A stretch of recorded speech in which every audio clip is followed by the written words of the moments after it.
And it was a big grant, and he was traveling to LA constantly and having this meeting. And he's a mathematical educator,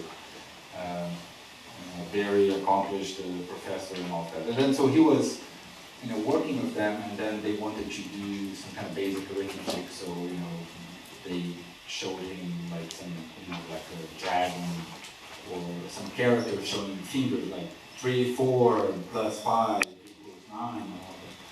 And then he proposed something for this video game where this character would be showing like 5 fingers and 3 fingers, something very simple.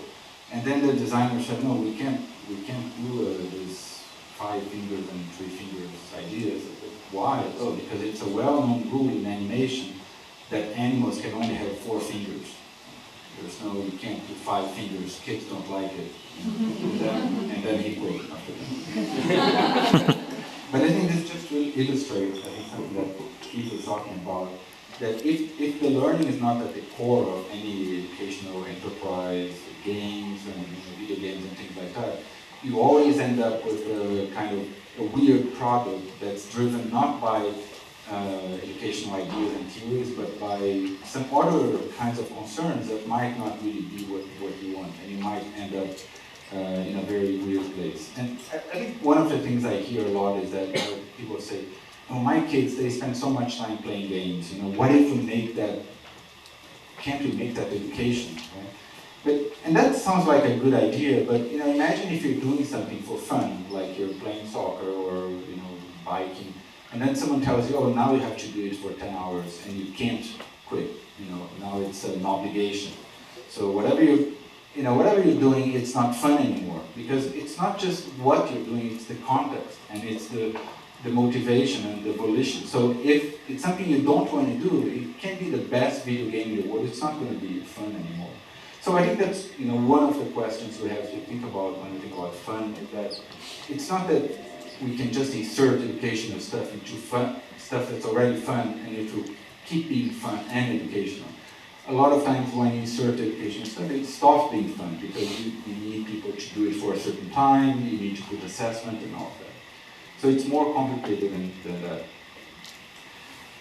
I think the other thing is, we also think about, learning should be fun, or should be through games and all of that, but it's a very different thing to do one game, and I think he is an expert at it, to do one game and to structure a 12-year curriculum around games and learning and all of that. So, I think it's possible to do games that are, interesting and fun and all of that, but it's a different order of magnitude to transform traditional schooling using games or those kind of things, or making things fun. It requires a lot of work, a lot of design work that takes a lot of time.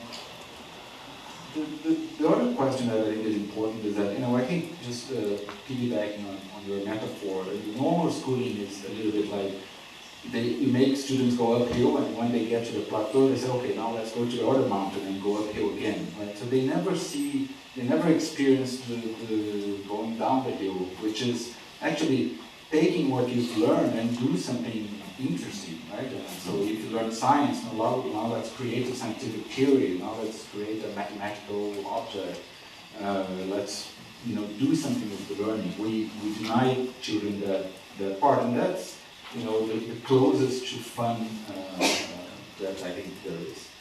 But fun is not always games, in the sense that like a painter is trying or different paints and doing like 100 drafts of something, and that's part not fun. But when he achieves something, and then he understands that he achieved something new and interesting, so it's not fun in the sense of like play, but it's satisfying, it's engaging. That's what he was saying. So I think it's not. I think the idea that we can merge learning and fun is it's a necessary thing, but it's very risky, because it's easy to go overboard and think that if kids are not having fun, something is wrong. It's not necessarily wrong. And if they are having fun, also a lot of times people think there's something wrong because they should be in pain or they should be really be struggling all the time. So I think it's really much more about the balance between having fun and engagement and frustration and all of those things than just one kind of thing that they should always be having this or that.